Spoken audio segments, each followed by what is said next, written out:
శ్రీ విశ్వావసన సంవత్సరం ఉత్తరాయణం శిశిరుడితో పాల్గొన మాసం శుక్లపక్షం పూర్ణిమ తిథి మార్చి 3వ తేదీ 2020 సంవత్సరం. పరమగురైన మాస్టర్ ఈకే గారు భూమికి అవతరించింది 1920 సంవత్సరం ఆగస్టు 11వ తేదీ. ఆయన అవతార లక్ష్యం ఏంటంటే సామాన్య జననీకానికి అందుబాటులో ఉండి వారి యోగక్షేమాన్ని చూస్తూ ఉండడం. యోగక్షేమం ఏ రకంగా కలుగుతాయో అటువంటి ఆచరణాత్మకమైన విషయాన్ని సులువుగా ప్రబోధించడం. మాస్టర్ ఈకే భాగవతంలో చెప్తున్నారు అన్నమాట, రాస్తారన్నమాట.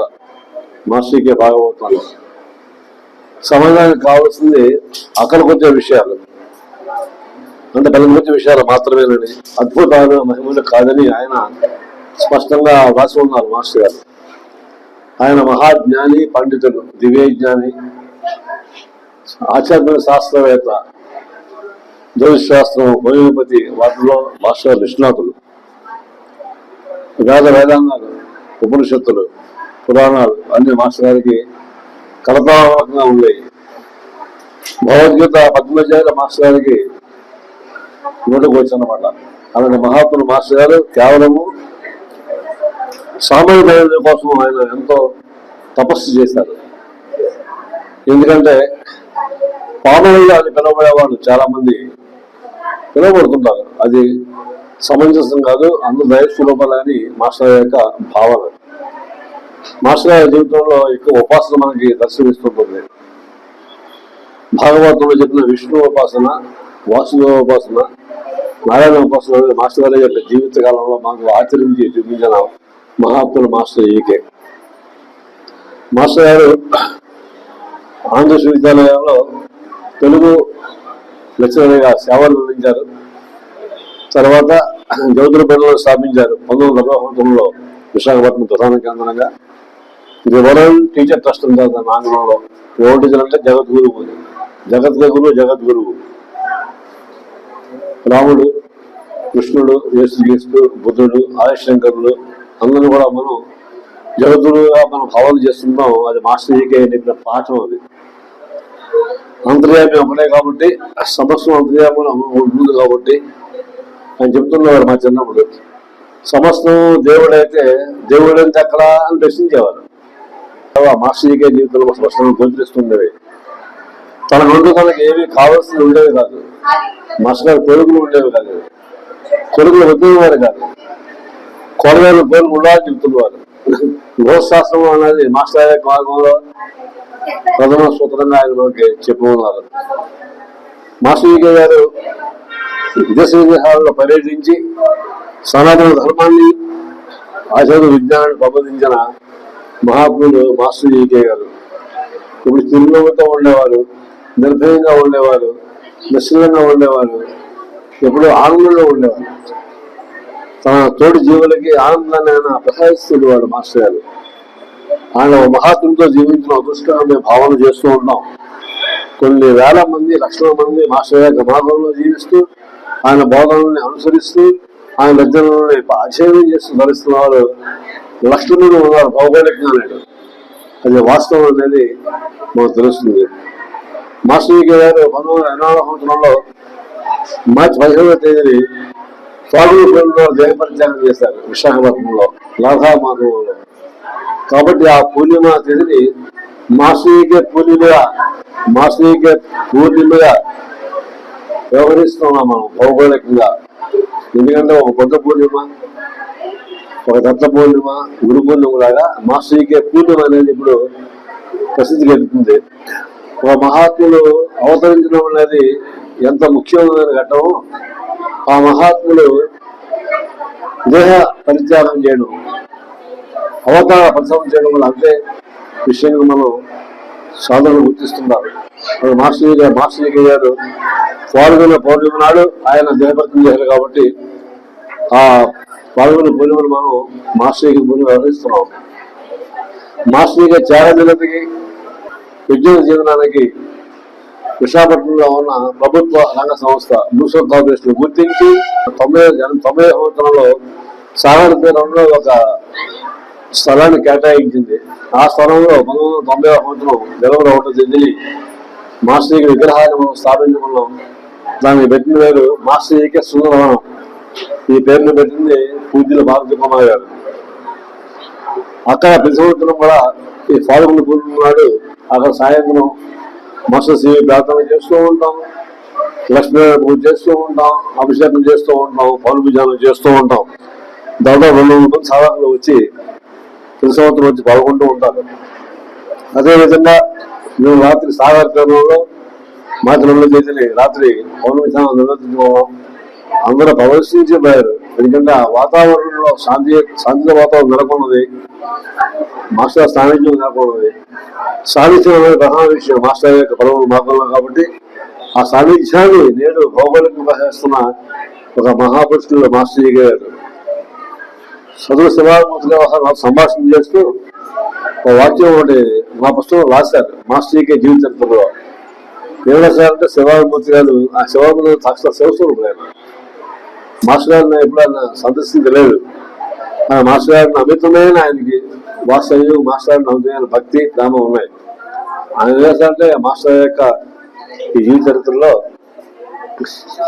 ఒక సామ్రాజ్యాన్ని నేర్పడం సులభం, కానీ మాస్టర్ కృష్ణలాగా వ్యక్తులు తీర్చిదిద్ది సమాజానికి సేవకు అందించడం అనేది అరుదైన విషయం బాబు అని చెప్పి ఆయన ఆ పుస్తకంలో రాశారు.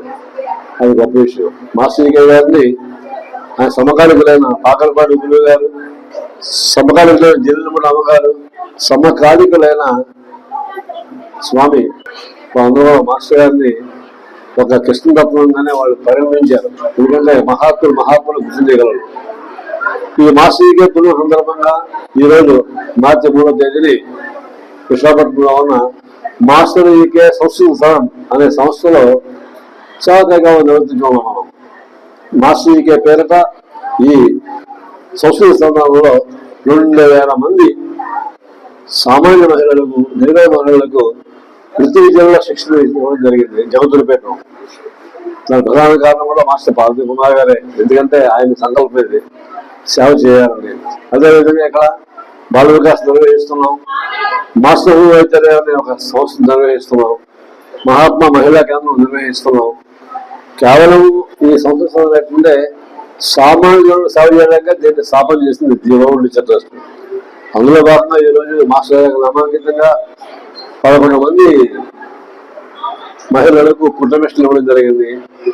35 మంది మహిళలకు బ్యూటిఫికేషన్ కోర్సులు, ట్రైనింగ్ కోర్సులో శిక్షణ పొందిన వారికి సర్టిఫికేట్లు ఇవ్వడం జరిగింది. శ్రీకృష్ణ రాజు గారు, ది ఓల్డ్ స్వామి గారు రాజు గారు మచిలీపట్నం నుంచి వచ్చారు. ఎంఎస్ఎస్ రామన్ గారని, బిఏక రాజు గారని, ఆర్ఎస్ కృష్ణమూర్తి గారని, మాస్టర్ మనవాడు ప్రఖ్యాత ప్రసిద్ధ వైద్యులైన డాక్టర్ ఇక్కడ ఆనంద్ కూడా వచ్చి అందరికి సర్టిఫికేట్లు ఇచ్చారు. ఎందుకంటే మాస్టర్ మార్గంలో యజ్ఞం ఎంత గొప్పదో సేవ అంత గొప్పది. మాస్టర్ గారు యజ్ఞానికి టెక్నాలజీ ఇచ్చారు. ఆశ్రయించకుండా చేసే పని యజ్ఞం అన్నారు, నిస్వార్థంగా చేయడం యజ్ఞం అన్నారు. అలాంటి యజ్ఞార్థ జీవన స్వరూపరాయ అని రాసుకున్నాం మాస్టర్ యొక్క స్తవంలో. అలాంటి మాస్టర్ యొక్క ఆయన యొక్క జీవితానికి అంకితమై నేడు జ్యోతులు పెట్టడం కాకుండా అనేక సంస్థలలో కొన్ని 100 మంది సంఘ సేవకు అంకితమై జీవితం సమర్పించారు. ఎంతో మంది మాస్టర్ పేరట సేవలు అందిస్తున్నారు. వాళ్ళు చాలా నిర్భయంగా ఉంటారు. ఎందుకంటే మాస్టర్ నిర్భయంగా ఉండేది కాబట్టి. ఇప్పుడు ఆ చిరునవ్వు మాస్టర్లో ఉండేది. ఆ చిరునవ్వే మాస్టర్ అనుయాయానికి అది ప్రసాదించారు, ప్రకాశిస్తూ ఉంటారు. ముఖ్యంగా మాస్టర్ యొక్క అవతార లక్ష్యం ఏంటంటే జగద్గురు మైత్రేయుడు, ది వరల్డ్ టీచర్ అంటున్నాం. శ్రీకృష్ణుడి యొక్క వాహిక, శ్రీకృష్ణుడి కాలం నుండి తన యొక్క దివ్య వాహిక మైత్రేయ మహర్షిని ఎదుర్కొన్నారు. ఆ జగద్గురు మైత్రేయకు సంబంధించిన సంస్థ జగద్గురు పీఠం. అలాంటి సంస్థను స్థాపించి మాస్టర్ గారు 13 కార్యక్రమాన్ని నిర్వర్తించారు. మాస్టర్ గారు కేవలం 50 సంవత్సరాలే జీవించినప్పటికీ ఆయన కార్యక్రమం యజ్ఞాంత సేవ నిష్కామ సేవ, ఆయన రచనలు, ఆయన ప్రబోధాలు కొన్ని శతాబ్దాలు ఉంటాయని చెప్పారు. మనకి వాస్తవంగా మనకు తెలుస్తుంది. మాస్టర్కి పేరుతో ఎంతో పుస్తకాలు రాశారు. కొన్ని సేవలను ఇస్తూ ఉంటుంది, సాహిత్యం కలిగిస్తూ ఉంటుంది. ఆయన మాస్టర్కి గారు దేవపరిచయం చేసినప్పటికీ ఆయన దేవుడు అనే భావన మాకు ఉండదు. దేవుడు ఉన్నాడా అంటే ఉంటాడు, లేదంటే లేదు. అలాంటి మాస్టర్ గారు ఉండాలనే ఒక భావనతో భౌగోళికంగా ఇప్పుడు మాస్టర్కి ఆధ్యాత్మిక సేవా సంస్థ అవ్వచ్చు, కులబద్ద బుక్ ట్రస్ట్ అవ్వచ్చు, ఈ వరల్డ్ టీచర్స్ ట్రస్ట్ అవ్వచ్చు, ఎన్నో సంస్థలు ఆయన పేరుతో సేవలు అందిస్తున్నాయి. ఇలాంటి కార్యక్రమాన్ని మనం నిర్వర్తించుకోవాలంటే స్వామి దయ ఉండాలి, ఈశ్వరుడు దయ ఉండాలి, ప్రత్యేకించి గురువుల అనుగ్రహం ఉండాలి. గుర్తుపెట్టుకోవడం సభ్యుల అనుగ్రహం ఉంటే మన జీవితం సాఫల్యం అవుతుంది. మాస్టర్కి భాగవతం అని ఒకటి, వ్యాస భాగవతం ఉన్నాం, పోతన భాగవతం ఉన్నాం, నవయుగంలో ఆధునికంలో వచ్చింది మాస్టర్కి భాగవతం అనేది వచ్చింది. రహస్య ప్రకాశం గారు మాస్టర్ గారు రాసి ఉన్నారు. 12 స్కంధాలకి 6 స్కంధాలు రాస్తే ఆయన అనుయాయులైన శ్రీమాన్ తిరుమల గారు, నాకు అనుకృష్ణ గారు మిగతా స్కంధాలు పూర్తి చేశారు. మాస్టర్కి భాగవతం అనేది కొన్ని వేల పద్దులు అవి జనానికి అందుబాటులోకి వచ్చాయి. మాస్టర్ పుస్తకాలు అద్భుతంగా ఉంటాయి. Spiritual astrology, spiritual psychology, the Mantra scripture, book of rituals అనే పుస్తకాలు. మాస్టర్ విదేశాలలో ఎన్నో ప్రసంగాలు చేశారు. మాస్టర్ గారు 12 సంవత్సరాలుగా మోసస్ చేసిన పేరట శ్రీకృష్ణ రాజు గారు వీళ్ళలో తీసుకొచ్చి ఇప్పుడు బహుళ ప్రచారంలో ఉన్నాయి. మాస్టర్ గారు హోమియో సేవ ఇంకా పవిత్రమైంది. ఆ మహాత్ముల యొక్క వైద్య సేవలో కొన్ని లక్షల మంది ఉచితంగా సేవలు పొందారు. వరల్డ్ టీచర్స్ ట్రస్ట్ లో కానీ మాస్టర్ అనుయాయులు కానీ ఉచితంగా సేవలు అందిస్తాను ఈ వాక్యం చెప్పారు. మహాత్మా వాక్యంగా మంత్రంగా మేము ఆచరిస్తూ ఉంటాం. Serve until you forget that you are serving. సేవ చేస్తున్నారన్న భావన పోయే వరకు సేవ చేయమని చెప్పారు. అది ఆచరణ దీక్షగా ఇచ్చారు మాస్టర్ గారు. విజ్ఞాన జీవనాన్ని సేవని ఆచరణ దీక్ష ఇచ్చారు. మాస్టర్ గారి దృష్టిలో సమస్యలు భగవంతుడే కాబట్టి అందరూ అంతర్యాములు చేస్తూ సేవ చేయమన్నారు. వాకులు వినమన్నారు. ఇతరులు ఏ రకంగా సహాయపడగలం చూడమన్నారు. అది గొప్ప విషయం.